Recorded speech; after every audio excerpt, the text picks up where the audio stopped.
이재명 대표의 발언을 언급해 주셨는데 이 부분에 대한 파장 짚어보려고 하는데 그 전에 오늘 저희 방송 전에 들어온 따끈따끈한 영상이 있습니다. 이재명 대표가 오늘 이 사람을 만났습니다. 확인해 보시죠. 대한민국의 미래를 또 AI의 미래를 짊어지고 나갈 우리 청년들이 오늘 여기 방문해 주신 점 정말 감사하게 느끼고 아마 기를 많이 받을 것 같습니다. 기업이 잘 돼야 나라가 잘 되고 삼성이 잘 살아야 삼성에 투자한 사람들도 잘 삽니다. 경제 성장에 견인차 역할을 잘해 주시길 부탁드립니다.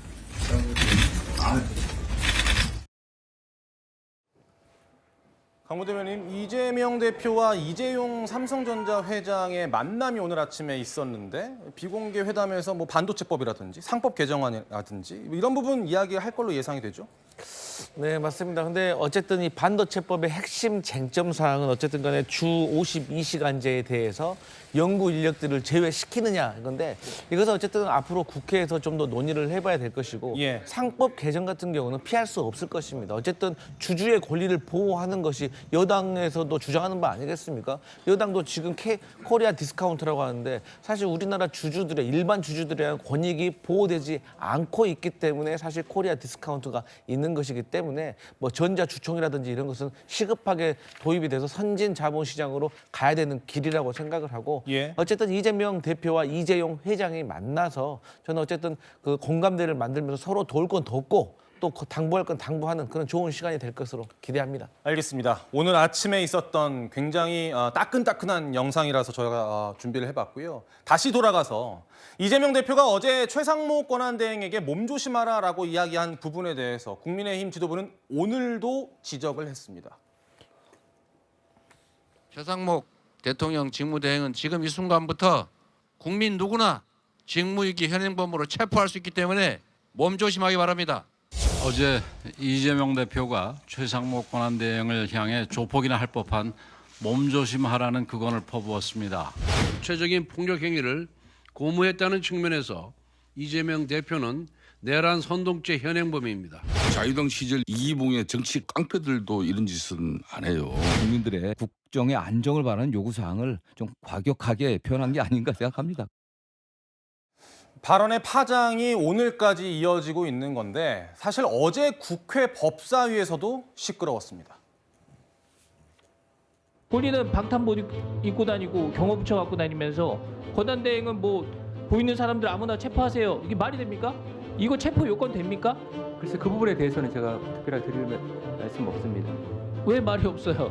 범죄가 성립하는지 여부에 대해서는 별도의 판단이 필요합니다. 말도 안 되는 얘기니까 답변을 못 하시는 것이죠. 거대 야당의 대표님께서 또 법률가 출신인 이재명 대표께서 어떻게 이런 말씀을 하시죠?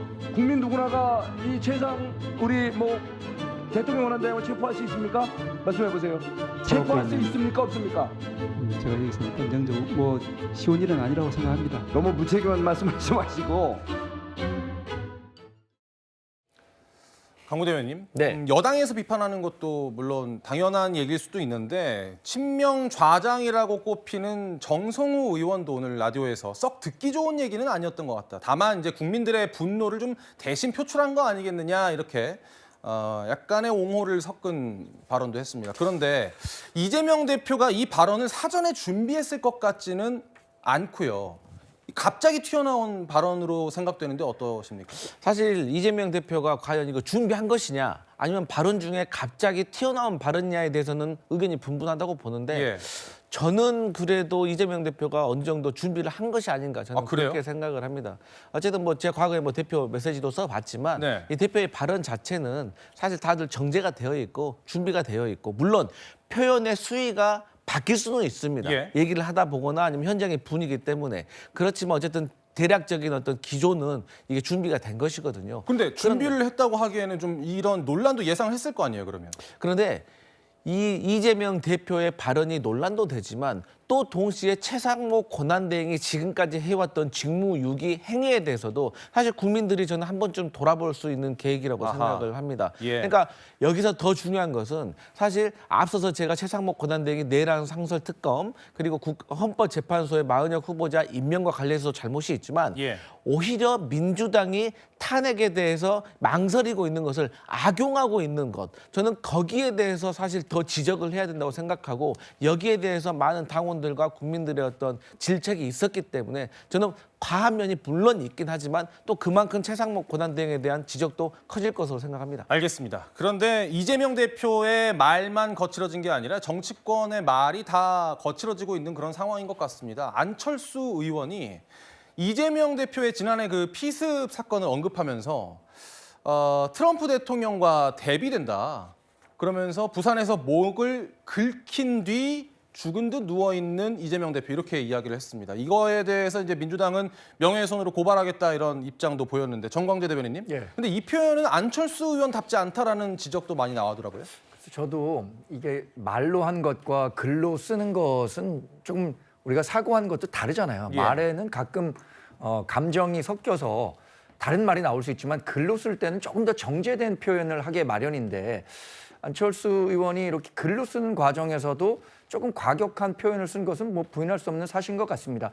그게 법적으로 따져서 뭐 안철수 의원에게 법적 책임을 묻겠다라고 하는 사안까지 가야 되는 일인지는 모르겠습니다만 안철수 의원이 쓴 표현 자체는 지금 3선, 4선 뭐 정치인이고 또 유력 대선 후보 가운데 한 분으로 꼽히는 사람의 글치고는 조금 더 신경을 더 썼어야 하는 표현 아닌가라는 개인적인 생각을 해봤습니다. 알겠습니다. 오늘 안철수 의원이 우리 채널A 정치 시그널에 출연을 했습니다. 이 발언에 대한 비판을 언급을 하자, 질문을 하자 이런 대답을 했습니다.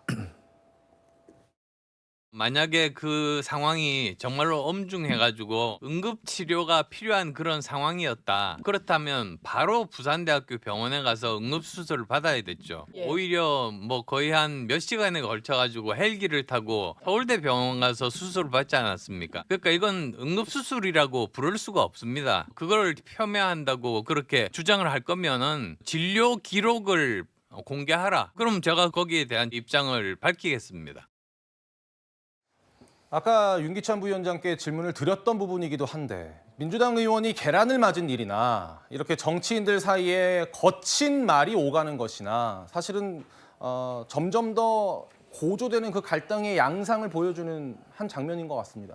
근데 저는 개인적으로 이제 안철수 의원이 의사 자격을 갖고 있기 때문에 본인이 이제 그게 도드라져 보일 수는 있어요. 그런데 어쨌든 이제 그 대한민국 대표 정치인이기 때문에 저 부분에 관련된 건 굳이 말 안 할 포인트거든요.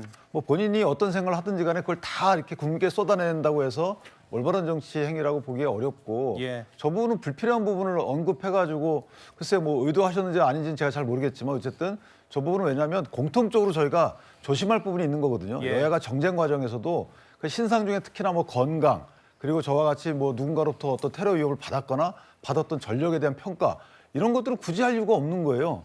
근데 저렇게 해가지고 국민께 주는 메시지가 오히려 불순하게 된 측면이 없지 않아 있어서 상당히 아쉽다 이렇게 생각합니다. 알겠습니다. 거칠어지고 있는 대립 양상과 높아지는 국민들의 피로감을 짚어봤습니다.